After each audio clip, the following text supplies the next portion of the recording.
сыновья казахстанских артистов вообще не парились и выставили прайс за билеты в своих соцсетях. Сын певца Нурлана Испанова предлагал места в первом ряду за 500-600 тысяч тенге.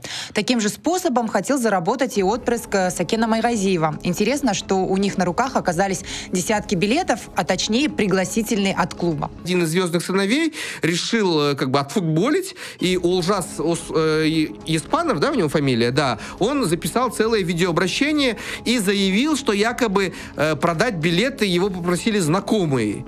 А потом вообще сказал, это был пранк, якобы я смеялся, вы юмора не понимаете, казахстанцы, у вас с чувством юмора проблемы. Другие предприимчивые болельщики подделывали бейджики аккредитации для журналистов. Обидно, что об этом написали испанские СМИ. В итоге за пару часов до стартового свистка вся эта толпа с липовыми билетами, бейджами и пригласительными ринулась ко входу, а многие легально купившие билеты болельщики так и не смогли попасть на стадион. Многие фиксируют, что матч Кайрата с Реалом стал показателем таких казахстанских наших реалий, потому что, во-первых, заполонили трибуны люди с деньгами или со связями, потому что вот многие действительно бесплатно попали на матч, и на самом деле за Кайрат они не сильно-то болеют.